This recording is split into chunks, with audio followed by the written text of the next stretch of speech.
Episode 33. There are on average 33 segments in the human spine. Serena Williams has been to 33 Grand Slam finals. The greatest athlete to wear the number 33 was Patrick Waugh. And the individual born in 1933 that I care about most dearly is my grandma.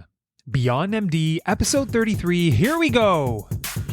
Hey everyone, welcome back to the Beyond MD podcast. I just want to thank everyone for all the outreach after my last episode, which was a solo episode. And let me tell you, solo episodes are not easy, but they are a lot of fun. They're very impactful, and they're even more meaningful when people reach out afterwards. So thank you so much for that. Now we're pivoting back into financial literacy topics, and we have a few upcoming topics that are going to be real estate focused, including today's, which is on pre-construction condominiums by popular demand. So what's up with those pre-construction condos? Like many of you, I've been driving around the last couple of years, and I see a lot of cranes in the sky, and that made me wonder, wow, there's a lot of condos going up. But it turns out that we have a major housing shortage in Canada. This is nationwide and especially in the GTA, and more on this in the episode. But let's take a quick look at the numbers. And for these numbers, I'm going to be comparing detached homes to resale condos in the Greater Toronto Area. So if we look at August 2021 until August 2022, detached homes in the GTA over that time span have fallen 3%, whereas condos have gone up 3%. So that's a 6% win for condos. Now, what about since February 2022? So at that point, detached housing peaked in the GTA at 1.79 million, and since then has fallen more than $400,000, at least 23% overall. Condos, in the meantime, peaked at $840,000 in March 2022, and they've fallen since then to an average price of $711,000 in August 2022, a fall of 15.5%. So in that time span, condos went out by 7.5%. So why might this be happening? Well, condos probably offer a bit more of an attractive price point for people trying to get into the market. So what's my take on pre-construction condos? I'll give my quick perspective here.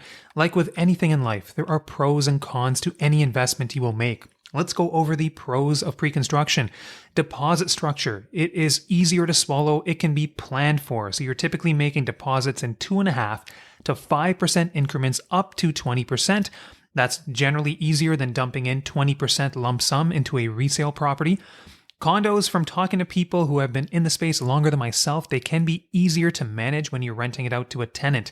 I have had a tenant now at one of my projects for about 4 to 6 months. I have lucked out. He's a very kind and thoughtful individual. His credit score is even higher than mine. It's going really well so far, knock on wood. So easier to manage. I would never consider managing a small multifamily myself because frankly, I think my time is better spent practicing medicine and even creating this podcast. And then the other thing is insurance. So condos are typically easier to insure. Then let's compare that to small multifamily, which can be more cumbersome and more expensive to insure. Now, what are the cons with condos? Maintenance fees. All condos have maintenance fees. And because of this maintenance fee, you're typically going to be cash flow negative. I've been looking around for quite a while, and for me, it's really hard to find a condo that cash flows positive. But remember, real estate has multiple sources of returns and benefits. The first is the mortgage paydown. The second is capital appreciation. So over the long haul, real estate will typically go up in price. Number 3, cash flow if it's positive. And then number 4, with real estate, you can enjoy certain tax write-offs. And when you look at that list of 4 benefits or the 4 sources of returns, condos check off 3 of those 4 boxes.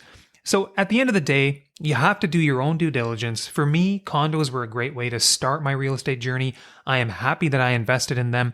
But as with any type of investment, I like to not be totally concentrated in a single subtype of that investment, which is why I am now starting to introduce small multifamily into my real estate portfolio. The adventure continues. I will keep you posted on how this goes. Now, my guest is a condo specialist, and that is Simon Mass. So with over 26 years of experience in real estate investing and 15 years of asset management experience, Simon Mass has been a true leader in the pre-construction condominium space in Canada and internationally, with over $25 billion in transactions during his tenure as CEO of the Condo Store group of companies. Simon co-founded a 10-person boutique investment firm in 2004 that evolved into the Condo Store that now proudly hosts over 50 team members and more than 350 high net worth clients, the majority being doctors. Simon's long-term relationships with leading developers continues to fuel the Condo Store's investment engine. Simon has long-term relationships with hundreds of doctors across Canada that accounts for $500 million to $1 billion in annual investments in the condominium sector. Simon and the Condo Store have and will continue to philanthropically support many foundations and charities centered in Toronto and the medical sector. In 2021, the Condo Store started 2 post-secondary and 1 graduate scholarship program with Ontario universities. Simon is all over the news, all over the place, including Forbes, BNN Bloomberg, Globe and Mail, Wall Street Journal, and the Washington Post. Now, of course, Simon lives and breathes condos for a living every day. But remember, there's no sales pitch here. This is for education, and I needed a true expert in the field for this reason, so I have Simon on the show. And of course, as with anything, please do your own due diligence. And with that, here's my interview with Simon Mas. Hey, Simon, welcome to the podcast. I've been really excited to talk to you about pre-construction condos today. So where does the podcast find you? I'm happy to be here, and I'm in Miami. Very nice, very nice. So, Simon, maybe you could just start off by telling us a little bit about your journey. You seem to have a lot of experience in real estate. Maybe tell us about your path, your experience in real estate, and how you got to becoming the CEO and launching the Condo Store. It actually happened like a lot of great things in life by accident. In 91, I graduated from university in the UK. And in 91, it was a big recession. And I decided to continue my education, do an MBA, and decided to come to Toronto, Canada, because I had a cousin that lived here. So other than, just visiting my cousin that one time, I hadn't been to Toronto before. So I came to Toronto, went to Schulich to do my MBA. And while I was a student and while I was getting accustomed to Canadian winters and snow, I got lost in a snowstorm and found myself asking for directions from a lady that worked in a sales center for a condo site. So that's how I got in the condo business, by getting lost in a snowstorm in downtown Toronto. Interesting. So you seem to have a real belief in the GTA and in condos. And so I guess one thing led to another, but how did you come to start the Condo Store? Maybe just tell us a little bit about your company. Sure. So when I got lost in that storm, I got an education really from a much older lady that was working in a sales center, explaining to me how the pre-construction condo sector worked. And when I came to Canada, I'd saved about $70,000 as a student by, working in restaurants and just having, part-time work as an undergrad student. So I fell in love with the notion that I could make a lot of money in this space because it was so new and exciting to me. What I did was I put all my eggs in one basket. I invested that $70,000. I bought 10 condo units as a student. When was this? Sorry, $70,000 and 10 condo units. When was this? This was in the mid-90s. Okay. That time it was a lot of money, but I figured I had a good gut feeling that it was a good investment. I didn't really have anyone to go to bounce the idea off. And, when you're younger, you're a little bit more ambitious and a little bit more maybe reckless. It was a risk, but the risk really played off well because by the time I graduated from my MBA, I'd already made $1 million plus. So I became, at that time, a very young millionaire. And my mind was scrambling because I'd only come to Canada to do my MBA and to return back to London. And I decided, this might be a really, really good thing for me. I wasn't really looking at it as a business. And I decided to double down, as they say, and went in heavy by buying a lot more units for myself. And at that time, I had a small clique of friends that I went to university with and I was socializing with, a few newly graduated doctors, and they were wondering what was going on. Why was I a recent graduate driving a 911, living in a nice condo downtown? They decided, we're going to do what you're doing. Can we be a part of this group? And that's how it really started. I had 5 or 6 friends that decided they would also like to do the same thing. And I literally walked into a developer's office, and that's how I met my business partner. I walked into the largest developer's office, which continues to be Concord City Place. So that's the major development that you see next to Rogers Center. And I approached a gentleman there by the name of John, who's my business partner today.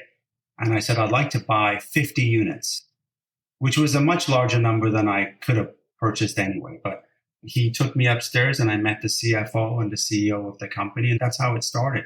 I literally walked into a sales center like a cold call. And I said, I'd like to buy some units for myself and for some friends. Years later, I managed to convince John to leave his position at Concord and become my partner. And we've been handshake partners ever since. And the business has snowballed. With good businesses and models where you're able to show people a great return, they normally snowball pretty quickly. So those few doctor friends that I had introduced other doctor friends, the businessmen, the students introduced their family, and the business has grown very much organically with almost no advertising whatsoever over the last 20 years to what it is today. That's a beautiful story, Simon. And I can tell you, I follow you on LinkedIn. I read your posts. And one thing I can tell from reading your material is that I think you seem to be a big believer in relationships, in connections, remembering the people you cross in life. And so it seems like that's had a positive impact on your business, which is beautiful to see. Maybe you can just tell us a little bit about the Condo Store's business model. How do you guys do things, and what type of people are benefiting from participating through what the Condo Store has to offer? Sure. So our business model is pretty simple, like you just alluded to. I'm very much into relationships and networking. So I'm happy to say that I still have the same group of clients that started with me when I was working out of the one-bedroom apartment that I lived in. So relationships are important, but our business model is extremely simple. We typically look for 3 to 4 pre-construction condo projects annually that my partner and I feel that we would like to be investors in, meaning we would like to buy units for ourselves. And then we put together a deal for our entire group. And that deal really consists of trying to get better terms. And for me, I don't try to complicate or compete with 55,000 real estate brokers who, for some reason or another, we always make a joke, there seems to be 50,000 number one agents in this city. So we're not competing with anyone else. We try to really differentiate ourselves. So we try to find deals or projects per se that we would want to be an investor in. And then we approach those developers to see if they would be willing to make a deal with us where they allow us to buy at a minimum 25% of their inventory to 75%. So our commitment is fairly substantial. And the problem with the business model is that we're looking for terms that are generally not acceptable by developers because they're too sharp. It's too lean for them. So we probably ask 10 to 15 developers a year for a deal, and we end up having 3 or 4 of them agree to our terms. And the most important aspect of that term is leverage. We are in the business of trying to buy as much real estate as possible with as little money down as possible. And that's our business model. How do we buy more units with less money? And the reality is the way it works is from our reputation and the fact that our client base are generally high net worth, highly educated and sophisticated investors that are not looking to flip real estate. They're looking to buy and hold it long-term for major capital appreciation. Okay.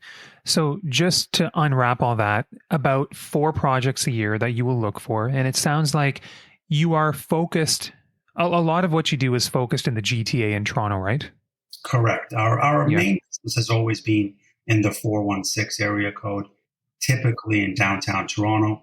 We've occasionally gone 10 minutes north or west, but our main business model is always to be in the center of the city.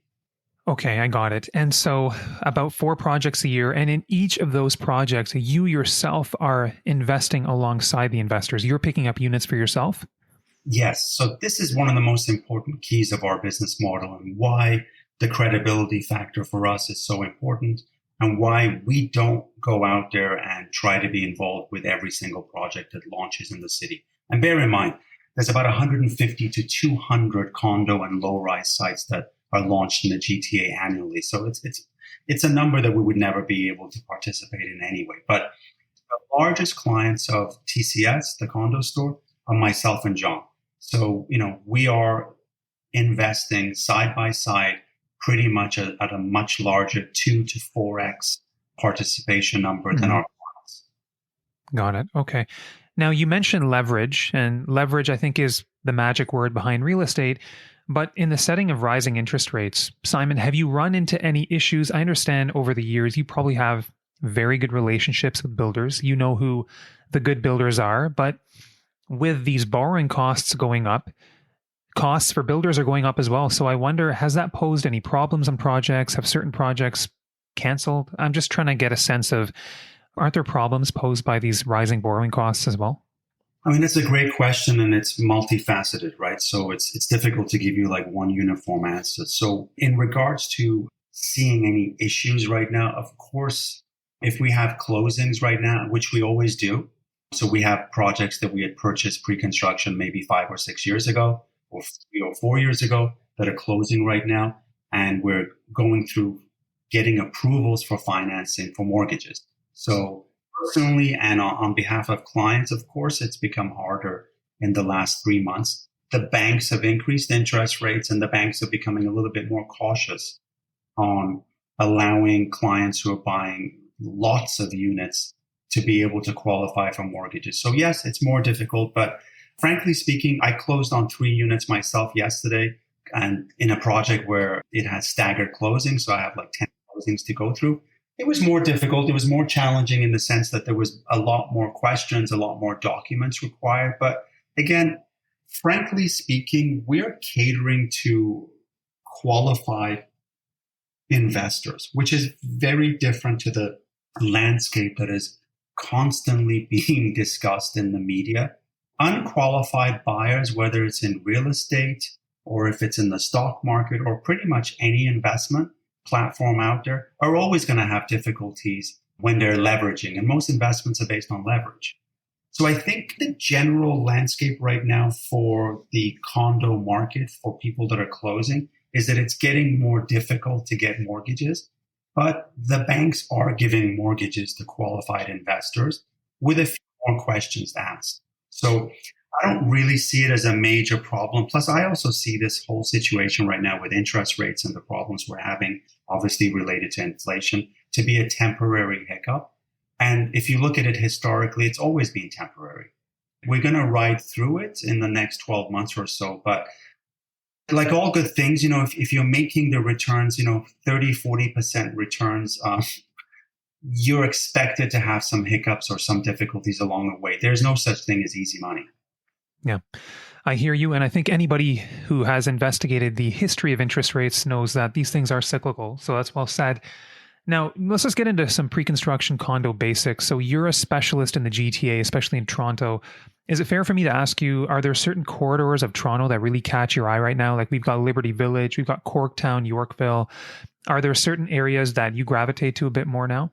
So I guess it's best for you to know what we've done and what we're doing. So we started off as Condo Store and specializing in a master plan community that has become the go-to for master plan communities, which was the one that my partner John was working at, Concord City Place. That's a master plan community that is still not completed after 20 years. There's probably 24 buildings there right now.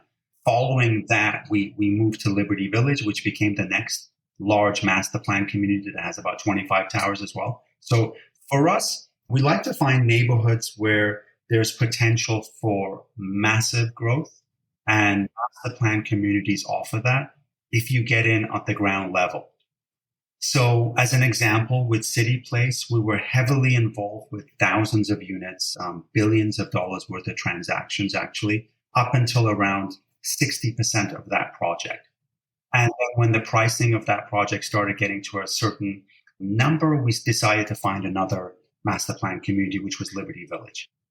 So the corridors are really based on the neighborhoods, right? So typically when we say corridor, we'd say like Yonge and Sheppard or Yonge and Dundas. So it's difficult to break it down in those areas, but we've had immense success in City Place, in Liberty Village, in the Distillery District Yep. neighborhood. Last year, we decided to get into another neighborhood that is up and coming that has about 20 towers planned over the next 20 years, which is in the Junction area. So it's also worth noting when you go into master plan communities, they're generally in up and coming neighborhoods that are going through gentrification and are not that pretty at the beginning of the process. So we've managed to filter out that for ourselves and for our clients by being able to use past successes. And, and I'll tell you this, my office has been in Liberty Village now for 16 years. Prior to Liberty Village, we were on Bay Street. We had a very nice corporate office, typical tower, leading to the path and all of those things. And when we moved to Liberty Village, we had a few clients that actually dropped by to see us, to meet with us. And they were wondering what we were doing there. Liberty Village at that time was just scattered piles of dirt and buildings where they were just derelict. The building that we're in right now, which houses many advertising and design firms and tech firms, successful restaurants where there's, even during COVID now, there's lineups to go into these restaurants. These were just, empty spaces. So we feel that we're able to see the vision of developers or a developer and try to, use that relationship and that knowledge to get in early, to be able to allow that developer to have a success, which is really important. Master plan communities will not continue to grow unless the first few phases are obviously sold successfully. Yeah. And magic to this business is developers on the first few phases, whether those phases are 3 buildings out of 20 or 5, it differs from project to project, but it comes down to this fact. They are not in the business of making money in the first few phases. They're in the business of making the project successful so they can make money in the last half of that project. So you'll notice that when we are involved in master plan communities, we normally bow out when the project is around 50% completed. So if it's a 20 tower project, normally by the 10th building, it's our last, and then we're looking for the next one. At that stage, the developer really needs to make up for the shortfall in the first few buildings, right? So there's a level of science to it. I wouldn't stretch and say that, we're able to use a crystal ball, but the science to it isn't really that difficult to master if you have the ability that we have fortunately been able to have, and that's the power of being able to buy in volume very, very quickly and being able to convince a developer that they should make a deal with us because the quality of the buyers that we have allows them that peace of mind that the project is going to be successful and the clients who are purchasing those units are able to close on them. Okay, let's talk a bit more about the developers, the builders, and maybe just talk to us in broad strokes about the importance of selecting a good builder and maybe the consequences of going with a less reputable builder. I mean, I've heard about stories where people bought at a very low price per square foot. Maybe it wasn't priced right, and then the projects weren't completed. And I've also heard stories about, for example, the monthly maintenance fees after a year or two just being jacked up. Maybe just talk to us about the importance of a good builder. Sure. Let me start off with the maintenance fees. Yeah. So 15, 20 years ago, the sales and marketing machines that were behind developments would try to make the decision-making process for a purchaser a lot easier. So one of the questions that an end user, not really an investor, asks a developer once they're happy to buy into a project is, what's it going to cost for me to own this other than my mortgage? And the only two costs are really your maintenance fees and your taxes. So the taxes, there's no control over it. It's normally on 0.8 to 1% of the purchase price or the appraised price. And maintenance fees are based on the square foot cost for the interior square footage of the unit. So if you buy a 500 square foot unit with a 100 square foot terrace and it's 50 cents per square foot, it's the interior square footage multiplied by 50 cents. So in the past, and I'd say probably like more than a decade ago, developers would usually try to come up with as low as a number as possible on that per square foot cost, be able to entice a purchaser not to feel too worried about making that decision to buy a future. And what that really means is they're buying something that's not going to be ready for 4 to 6 years, and they're relying on the information that the developer is giving them. You are correct. What would happen would be that you would buy into a building at, let's say, 50 cents a square foot, and a year or two after your purchase, that number would jump by 20 or 30%, and then it would stabilize. I tell you that in the last, I would say 10 years, we haven't really had this problem anymore, because with most marketing initiatives, if they're a little bit offside or upside down, people get savvy to it. That technique isn't being used anymore. Most developers are using a realistic maintenance fee number, which in Toronto is around 65 cents to 70 cents per square foot. So we're not seeing that issue anymore, where after a year or two of ownership, the maintenance fees spike. In regards to developers, obviously we like to work with the biggest and the best for many reasons. The first one is that we're looking for a high quality product, because we're buying these units side by side with our clients for long-term hold. So I don't want to be an owner of a condo unit that has, issues from day one of ownership. We try to work with well-established developers in the GTA that are more concerned about their reputation, and they have multiple projects in the pipeline and are not just working on one single project. So we're working with the biggest and the best. Generally, they're multi-billion dollar firms. Again, have a dozen projects on the go at the same time. Okay. So we've talked about location. We've talked about the importance of a good developer. And what other things should a prospective buyer have on their checklist? Like, how important is the deposit structure? What do we need to know there? So that's pretty much the most important term that we negotiate.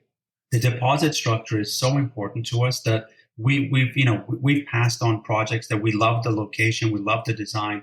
We were pretty much in love with the entire project, but because we weren't able to get the right terms for deposits, we weren't able to make the deal work for our group. So deposits are paramount in making an investment really successful. So I'll break it down for you in simple terms so that the listeners can get a better understanding. But the development community in Toronto bases their sales on having 20 to 25% down.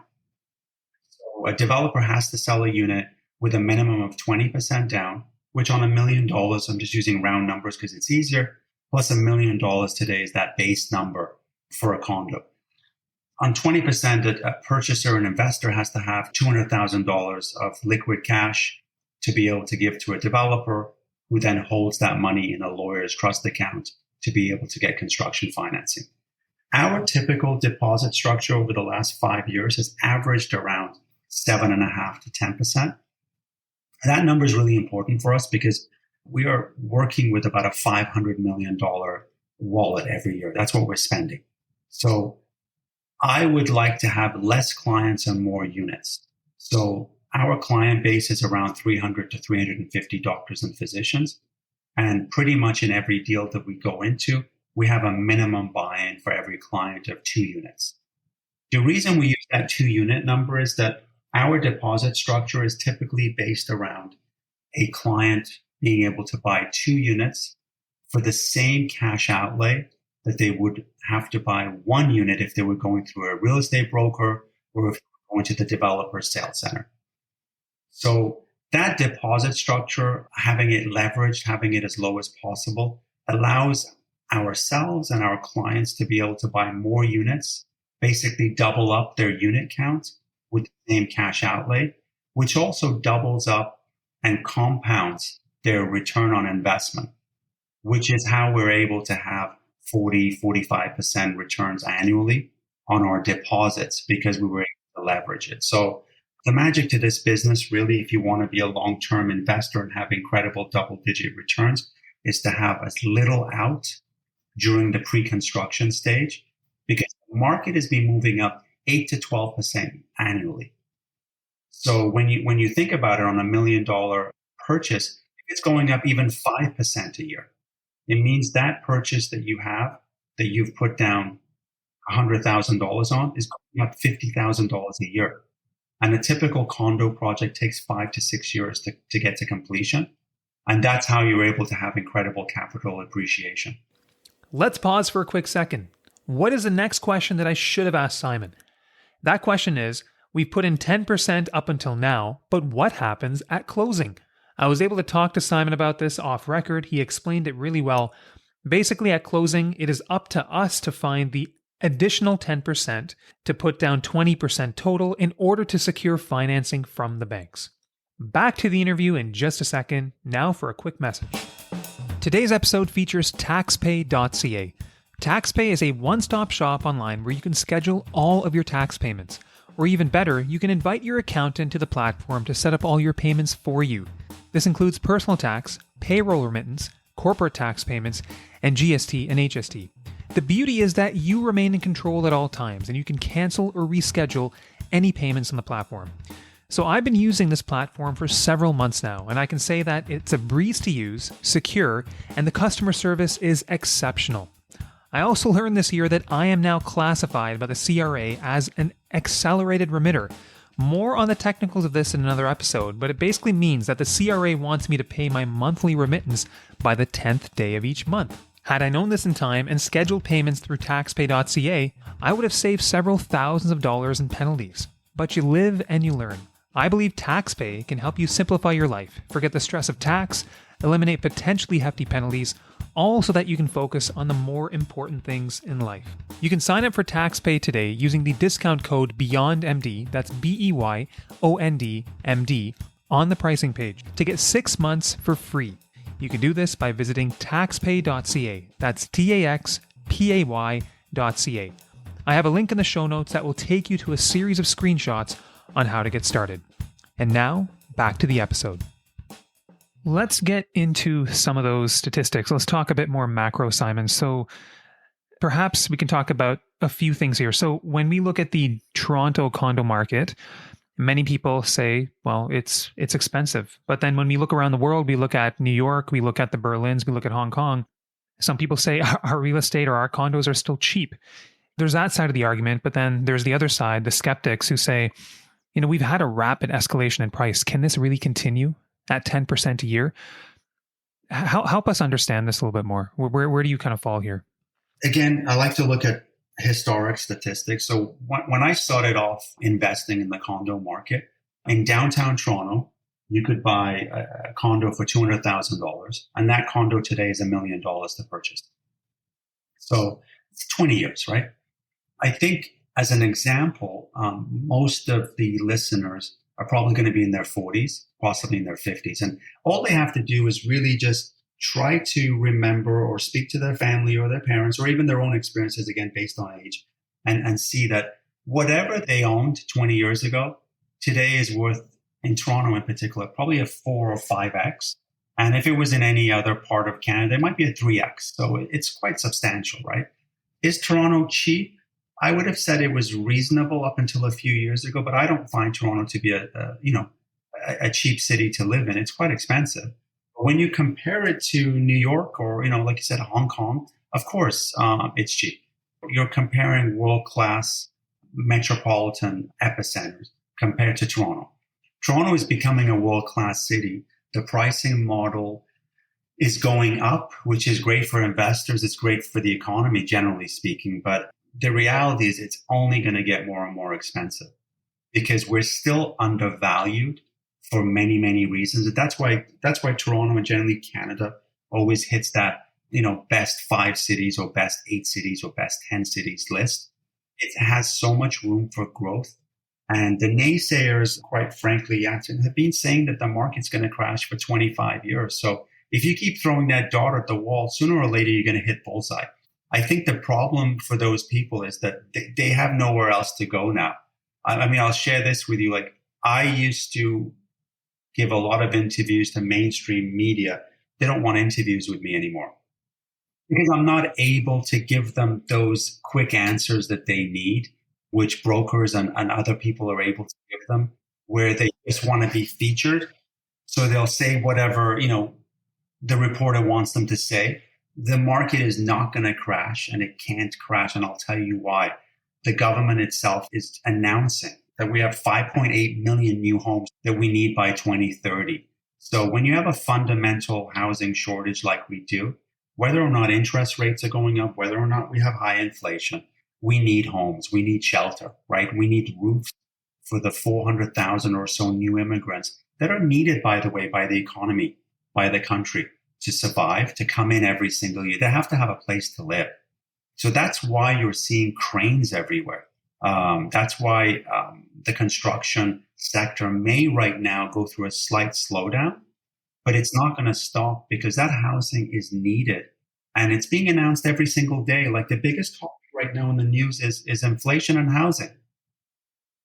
It's not going to end. We have a very robust housing sector, and we have an issue that is fundamentally being reported on constantly by the government, the opposition, by everyone, that we need to be able to fast track housing.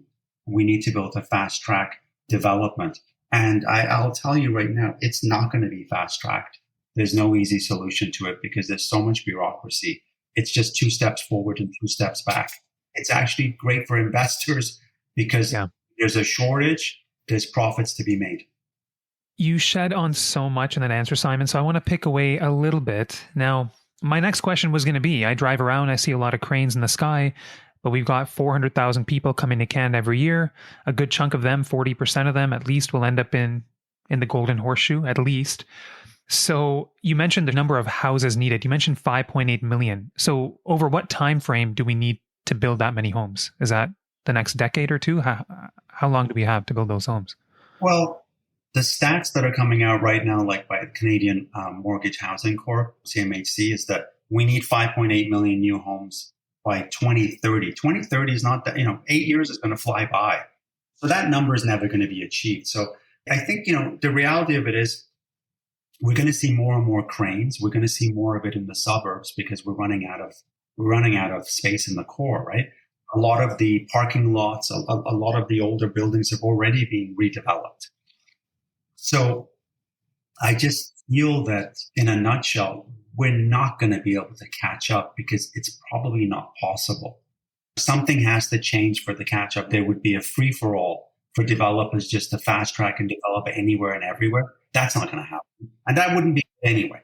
It would be open to probably a lot of abuse. And secondly, the only other way of stopping the issue or slowing it down would be to stop immigration. And we know that can't happen. That 400,000 new immigrant number that I threw out at you is the new number since the pandemic. Prior to the pandemic, the number used to be around 200,000 to 250,000. That number is being increased, to make up for the shortfall during the pandemic because immigration slowed down. Obviously, people couldn't come over. And now that we have that new 400,000 number, it looks like it's going to become the base moving forward because there's always been more demand for people to come here than what's being made available by the government. So I think we're going to have this housing crisis or shortage continue for decades to come, which again will allow the economy to grow. And it causes issues, right? It's very, very difficult for people to have home ownership. I don't have children, but my partner has 3. And the topic always comes up like, if you have a kid right now that's 10 years old, by the time they're 25, how are they going to be able to afford a house?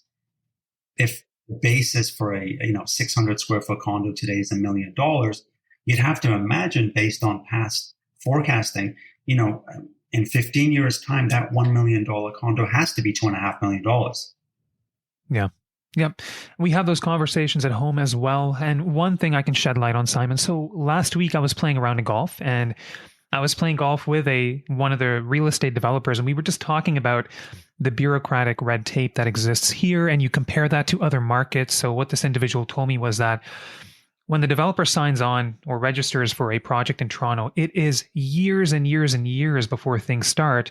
Whereas if you compare it to markets in the US, it can be 60 days in the US before things start. So I think that drastic difference sheds some light on the red tape that you're talking about. And if it's harder for people to start projects, harder to get that volume going, I think that points to the supply-demand mismatch that you've kind of been talking about. So last thing before we get into some challenge questions here. So the gap in price between a condo and a single-family home, to my knowledge, that has been widening for some time. We saw a lot of price growth for single-family in the pandemic. But it's interesting what's happened in the last year. I think year to year, single family, if we just compare September 2021 to now, single family is down, but condo prices year over year are actually, and to my knowledge, correct me if I'm wrong, I think they were up a little bit. Now, since the February peak, everything has dropped a bit, but these numbers point to the fact that condo prices right now compared to single family may be stickier. What do you think about this? Just more accessible to the general population. Sure. I mean, I think the problem with single family homes is that there's an inventory shortage. When you build a condo tower in a pocket of land, you're basically building in the sky, right? So you can put 400 units up in a parking lot.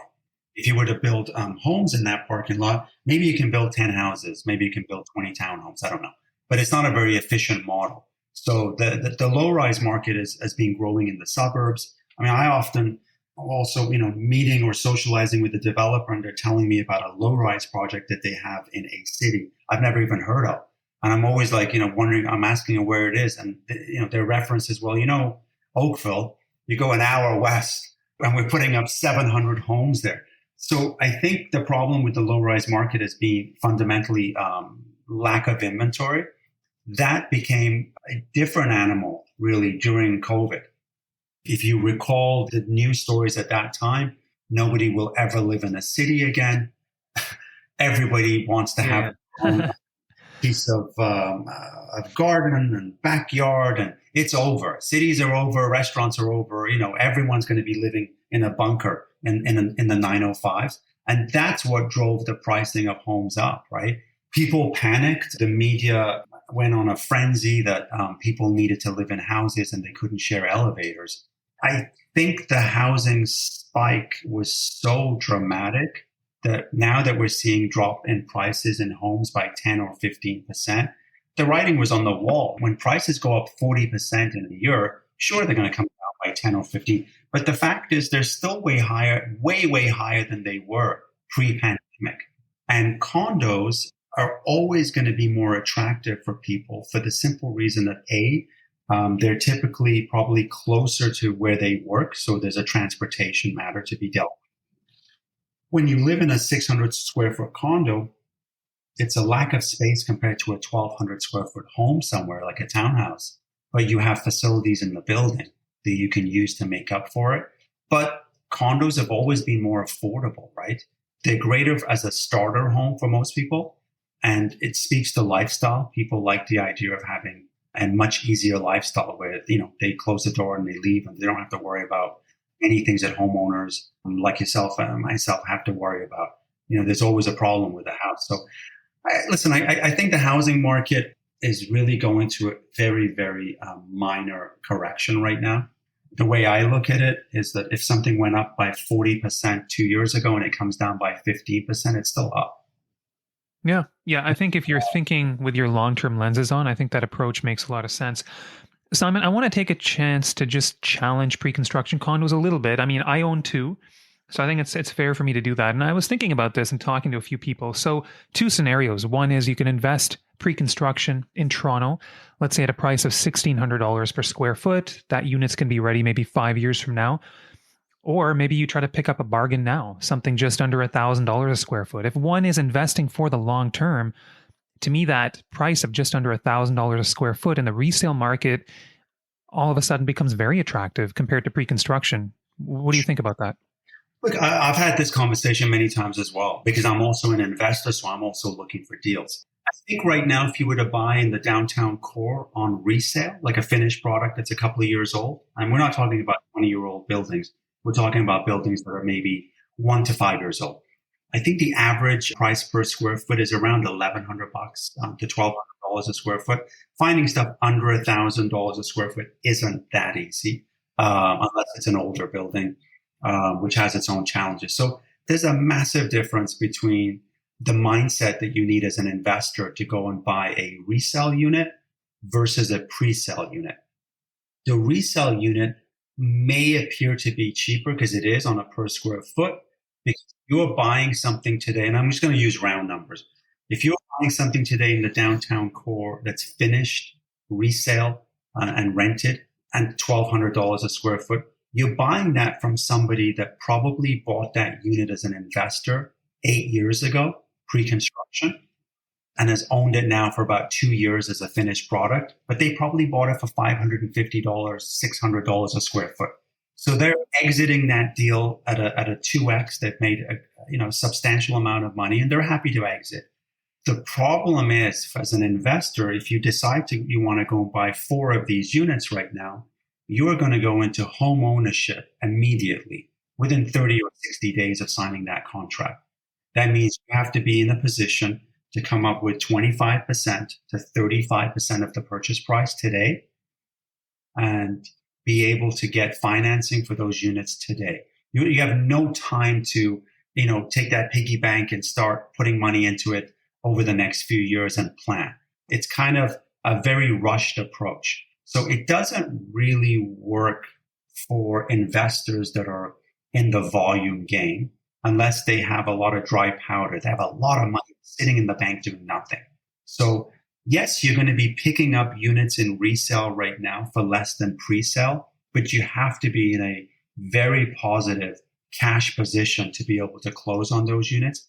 And you're going to become a landlord immediately, which has its own minor challenges, right? The pre-construction market, sure, if you're going to buy something today that's ready in 4 to 6 years, it's going to be around $1,600 a square foot.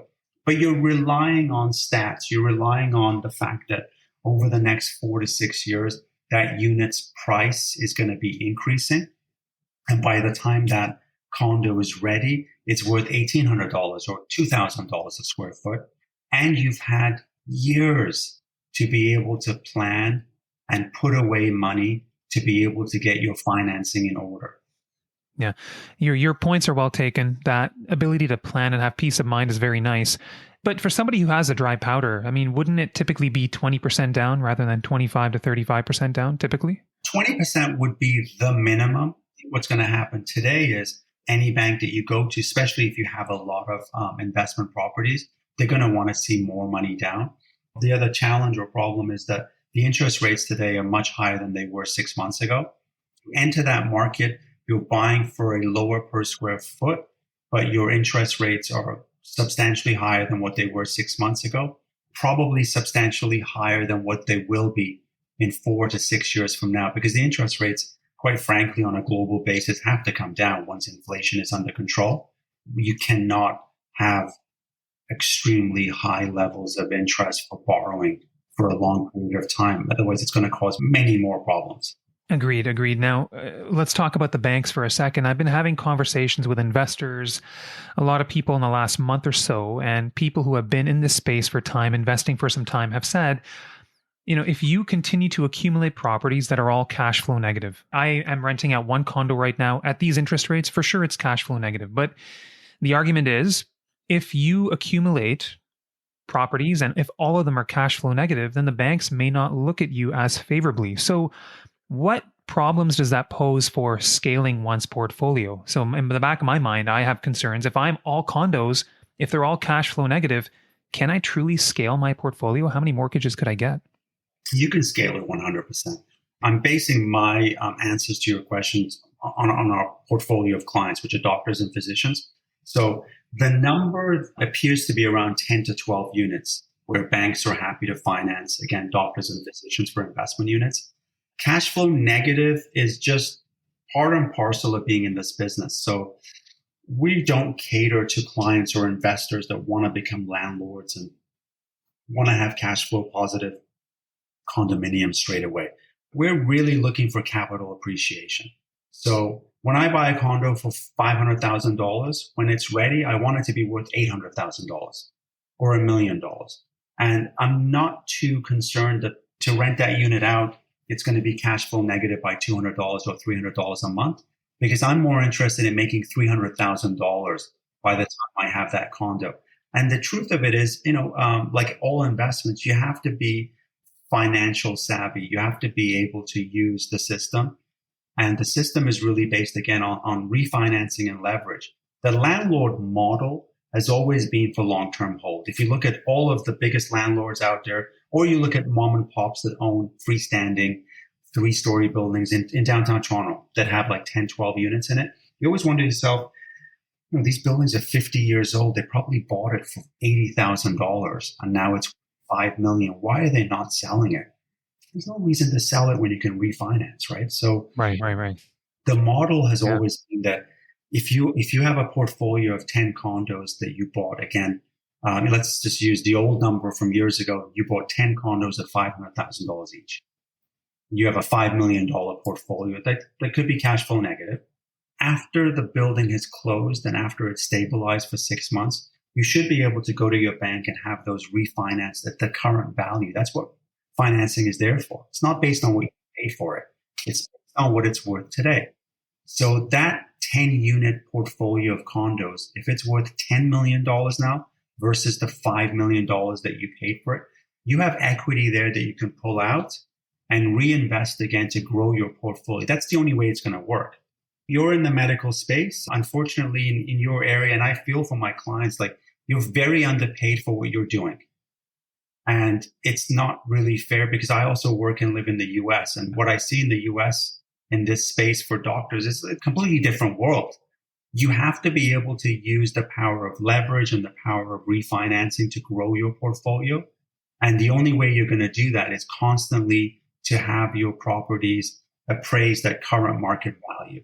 So unless timing falls into the worst possible situation on every level, you should be fine. And even if it does fall into a bad position, which it does for some people, as long as you're in a position to be able to hold, you're going to come out of that negative situation and it turns positive again.